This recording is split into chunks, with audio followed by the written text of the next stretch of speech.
नमस्कार दोस्तों, संकल्प मैथ क्लासेस में आपका स्वागत है। हम कर रहे हैं यूपी टेट स्पेशल और इसमें अंक और संख्याएं चल रही हैं। अंक और संख्याओं का ये भाग 6 है। आपको एक बात बता देना चाहता हूँ मैं कि अंक और संख्याओं का मतलब आप नंबर सिस्टम मत समझना कि मैं आपको नंबर सिस्टम करा रहा हूँ। नंबर सिस्टम के वीडियो अभी मैं आगे शुरू करूँगा। जो भी सवाल टेट से संबंधित होंगे वो मैं आपको सभी बताऊँगा। देखिए, ये पहला सवाल दे रखा है कि 29,503 में 5 के स्थानीय मान तथा 32,071 में 7 के अंकित मान में अंतर क्या है। सबसे पहले हमारी जो गलती होती है वो इस पर होती है कि अंकित मान किसे कहते हैं। ये जो अंकित मान है इसको हम जातीय मान भी कहते हैं। इसको जरूरी नहीं है कि अंकित मान के नाम से आ जाए, ये जातीय मान के नाम से भी आ सकता है। ये आपको याद रखना है, अंकित मान या जातीय मान ये दोनों एक ही चीज़ होती हैं। तो 5 का स्थानीय मान निकालूंगा। सबसे पहले मैं 5 का स्थानीय मान,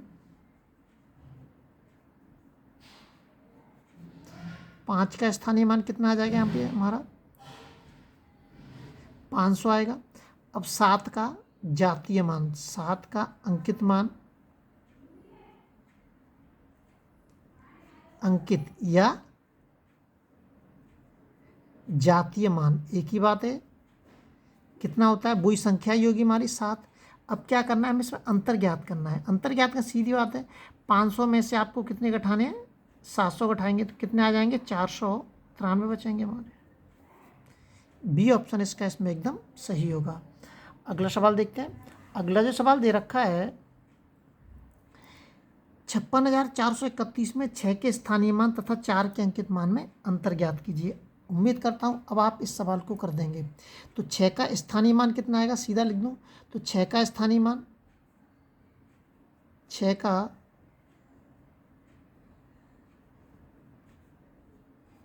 स्थानीय मान कितना आ जाएगा हमारा, 6 कहाँ लिखा हुआ, ये कितने अंक है, 1 2 3। तो इसका मतलब 6 के सामने कितनी जीरो लिखनी है, 3 जीरो लिखनी है। अंकित मान कितना होगा, 4 का अंकित मान, अंकित मान या आप इसको समझ लिए जातीय मान, एक ही बात है। तो 4 का अंकित मान कितना होगा, 4 ही होगा। अब हमें करना क्या है, 6,000 में से कितने घटाने हैं हमें, 4 हमें क्या करने हैं, माइनस करने हैं। तो घटा दीजिए, 10 में से 4 जाएंगे तो कितने बचेंगे, यहाँ पर 6 बचेंगे। ये 9 ही आ जाएगा, यहाँ पे भी 9 आएगा और यहाँ 5,996 कहाँ दे रखा है, सी ऑप्शन में। सी ऑप्शन हमारा एकदम सही है। अगला सवाल देखते हैं। अगला जो सवाल दे रखा है हमारा 6,251, 6,521 और 5,621 में 5 के स्थानीय मानों का योगफल ज्ञात करना है।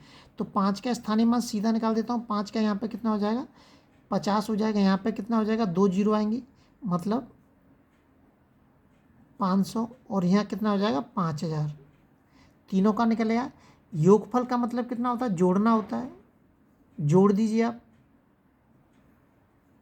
आप कैसे भी जोड़ सकते हैं अपने हिसाब से, आप अपने हिसाब से कैसे भी इसको जोड़ सकते हैं। दे रखा है, कहीं पे दे रखा है। सी ऑप्शन इसका इसमें एकदम सही होगा। ये क्या कर दिए, मैंने जोड़ दिए, योगफल है इनका। ये सभी सवाल आए हुए हैं, ध्यान रखना है। ये कह रहा है 1 से 100 तक की संख्याओं में जीरो कितनी बार आएगा। तो ये तो एक सिंपल सा सवाल है, 10 20 30 40 50 60 70 80 90 100। 10 तक तो सीधा हो गया और 100 में 2 होती हैं तो कितना हो जाएगा, 11 हो जाएगा। अरे मैंने ऑप्शन नहीं लिख पाया इसके। तो कितनी आएंगी, कितनी संख्या होंगी, 11। 11 आएंगे इसके, कितने हो जाएंगे, 11 हो जाएंगे। 10 से लेके 100 तक हो गया तो 10 जीरो तो वैसे ही होगी और 100 की में 2 होती हैं इसलिए 11 हो जाएंगी। अगला सवाल देखते हैं। अगला जो सवाल दे रखा है, अगला सवाल दे रखा है कि इसका स्थानीय मान, वो ये कह रहा है 7 के स्थानीय मानों का अंतर ज्ञात करना है। देखिए, पॉइंट से आपको परेशान होने की ज़रूरत नहीं है। अगर जहाँ का भी पॉइंट आ जाए तो सबसे पहले आप इस पॉइंट को ही ख़त्म कर दो। कितना आ जाएगा, 1 2 3 अंक के बाद पॉइंट लगा हुआ है, नीचे जीरो लिख दीजिए बस। अब क्या है, अब तो हम इसको हल कर सकते हैं ना। 1 2 3 4 5, तो 7 के सामने 5 जीरो लिख दीजिए। अंतर पूछ रहा है वो, 70 घटा दीजिए इसमें से और 1,000, इसकी कैलकुलेशन कर दीजिए। यह आ जाएगा 699.93। इसका डी ऑप्शन इसमें एकदम सही हो जाएगा। उम्मीद करता हूँ कि आप इसको घटा देंगे इसमें से। अगला सवाल देखते हैं। अगला जो सवाल दे रखा है इसमें कह रहा है कि एक अभाज्य संख्या होती है। ये इसमें पूछ रहा है कि एक अभाज्य संख्या क्या होती है। देखिए, अभाज्य संख्या 2 भी अभाज्य संख्या होती है, तो केवल सम नहीं कह सकते। 3 भी अभाज्य संख्या होती है, तो इसको केवल विषम भी नहीं कह सकते। अब हम कहते हैं कि सम और विषम, तो सम और विषम का कोई ऑप्शन दे नहीं रखा है इसमें। संयुक्त संख्या क्या होती है? 1 से लेके अनंत तक जो संख्या होती है वो हमारी संयुक्त संख्या होती है। तो इसमें से कोई सा भी हमारा ऑप्शन मैच नहीं कर रहा है, इसलिए डी ऑप्शन हमारा इसमें एकदम सही होगा। इनके संबंध में विस्तार से जानकारी पिछली वीडियो में दे चुका हूँ मैं। ये पिछली मेरी वीडियो पड़ी हुई है, उनमें आप देख सकते हैं। अगला सवाल दे रखा है। अगला जो सवाल दे रखा है, किसी विषय विषम प्राकृतिक संख्याओं के परवर्ती तथा पूर्ववर्ती का गुणनफल हमेशा किस संख्या से विभाजित होगा। इसमें पूछा है, देखिए एक शब्द आपके सामने इसमें दे रखा होगा कि हमेशा। इसका मतलब ऐसी कोई संख्या है, विषम संख्या, मैं कोई सी भी विषम संख्या ले लेता हूँ। मैंने ले लिया माना,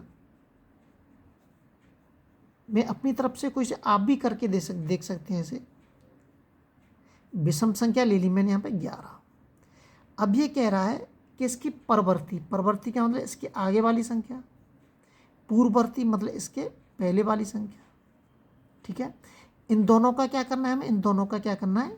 गुणा करना है। तो 12 धारे कितने हो गए? 120 हो गए। अब ये कह रहा है कि इसमें से कोई एक ऐसी संख्या है जिससे हमेशा ही ये कटते हैं। चाहे कोई सी भी संख्या ले लीजिए आप चाहे 60 ले लीजिए, है ना, जैसे 61 ले लिया आपने, है ना। 61 के बाद क्या आएगी? 62, और 61 के पहले क्या आएगी? 60। जब आप इन दोनों का आपस में गुणा करेंगे और गुणा करके जो उत्तर आएगा वो हमेशा किसी एक संख्या से कटेगा, हमेशा। तो वो संख्या कौन सी हमारी? 8 है। अब आप ट्राई करके देख लेना कि कोई सी भी एक विषम संख्या लेना और उससे आगे वाली संख्या और उससे पहले वाली संख्या, दोनों का आपस में गुणा करना, वो संख्या 8 से जरूर कटेगी। ये सभी सवाल आए हुए हैं, बहुत ही इंपॉर्टेंट सवाल है। सभी को रिटेन में आप अपने हाथ से रिटेन में नोट्स बनाएं, जब भी आप सवाल को समझ पाएंगे। अगले वीडियो में आपसे फिर मिलते हैं। जब तक आप अपने लेवल पर वीडियो को शेयर और सब्सक्राइब जरूर करें।